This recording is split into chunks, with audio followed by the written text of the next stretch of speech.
এখন কি চাইছেন এখন আপনারা তো সব গ্রামের লোক একজোট হয়েছে, বিষয়টাকে কিভাবে দেখছেন কি চাইছেন? দেখেন, প্রথম ব্যাপারটা হলো, আমি যেদিনে ঘটনা ঘটে আমি বাড়িতে ছিলাম না, আমি একটু বাইরে বেড়াতে গেছিলাম। যখন শুনলাম যে এই ব্যাপার, তো আমরা ফোনে যতটুকু সহযোগিতা করার চেষ্টা করেছি এবং বুধবারে সকালে আমি বাড়ি এসেছি।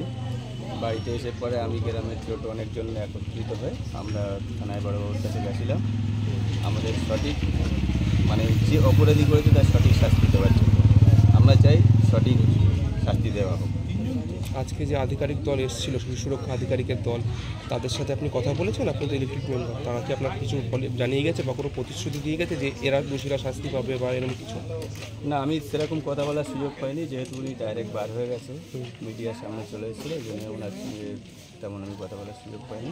তবে এর আগে গত বুধবারে মহিলা সমিতি থেকে এসেছিল, কালকে আমাদের এসেছিল অভয়া থেকে এসেছিল, ওনাদের সঙ্গে কথাবার্তা হয়েছে। ওনারা যথেষ্ট আশ্বাস দিয়েছে যে অপরাধী সঠিক শাস্তি পাবে।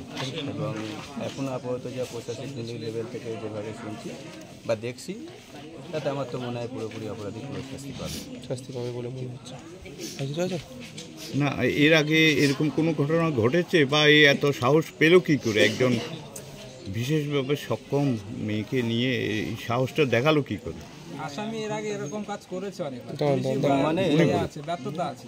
বলছি আসামি মেয়েটা তো আমাদের এখানেই বাড়ি, আশেপাশে ঘোরাফেরা করতো, কিন্তু ওখানে যে কিভাবে গেছে সেটাও আমরা বুঝতে পারিনি। অত দূরে নর্মালি এত দূরে যায় না, কিন্তু কিভাবে গেছে সেটাও আমরা বুঝতে পারছি না। আর অপরাধীর ব্যাপারে আমরা যেটা শুনলাম, দুদিন আগে পুলিশের তরফ থেকে ভিজিট করতে গেছিলো, ওখানে আশেপাশের লোক বলছে যে উনি এই ধরনের কাজ আগেও করেছে বা এই ধরনের অভ্যাসনার আছে, যার জন্য সাহসটা। সেই দিক থেকে পুলিশের নিষ্ক্রিয়তার ফলে কি এইরকম একটা নোংরা ঘটনা হলো বা একটা দৃষ্টিকোণ ঘটনা হলো, আপনি কি মনে করছেন? আমি মনে করছি এই ধরনের কাজ আগেও হয়েছে, আমার গ্রামে হয়নি, আশেপাশে গ্রামে হয়েছে। যদি প্রশাসন লেভেল যদি এর যোগ্য শাস্তি দেয়, তাহলে আমার তো মনে হয় এই ধরনের কাজ দ্বিতীয় কেউ করবে না। আগে যদি ব্যবস্থা নিত তাহলে তো এরকম ধরনের কাজ অনেক হয়েছে। যদি প্রশাসনের লেভেল যদি সঠিক সিদ্ধান্ত নিত, তাহলে এইসব এই দিনগুলো আমাদের দেখতে হতো না।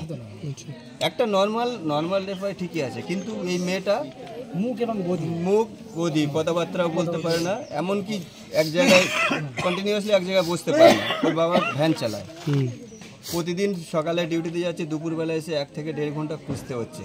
আমাদের বাজার আছে, কোনো সময় বাজারে থাকছে গ্রামের মধ্যে, কোনো সময় 3-4 কিলোমিটার দূরে চলে যাচ্ছে।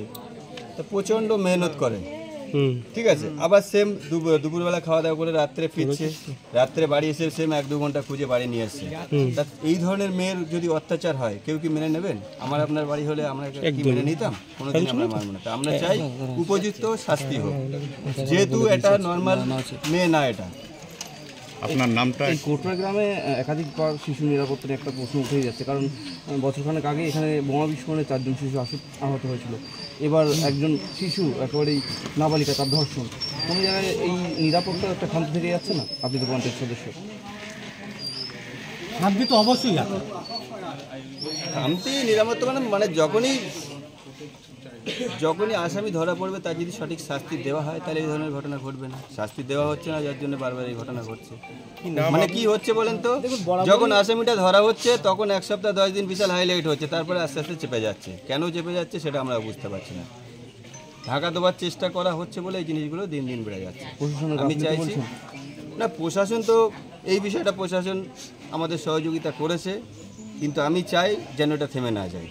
এটা যদি থেমে যায়, তাহলে আগে যেমন চেষ্টা করছে ঢাকা দেওয়ার বিষয়ে কি মনে হয়? না, এখনো পর্যন্ত কেউ ঢাকা দেওয়ার চেষ্টা প্রশাসনিক লেভেল থেকে এখন ঢাকা দেওয়ার চেষ্টা করছে না। আমরা গেছিলাম, বড়বাবুর সঙ্গে কথা বলেছি, বড়বাবু আশ্বাস দিয়েছে, এবং আমাদের যে উত্তমবাবু আছে, সৌরভবাবু আছে, ওনার সঙ্গে কথা হচ্ছে। ওনারাও বলছে যে উপযুক্ত শাস্তি পাওয়া উচিত বা পাবে। যেভাবে জিনিসটা এগিয়ে গেছে, অপরাধী নিশ্চয়ই শাস্তি পাবে। আপনার নাম পরিচয়? আমার নাম আব্দুল হাকিম, আমার ওয়াইফ এখানকার পঞ্চায়েত মেম্বার।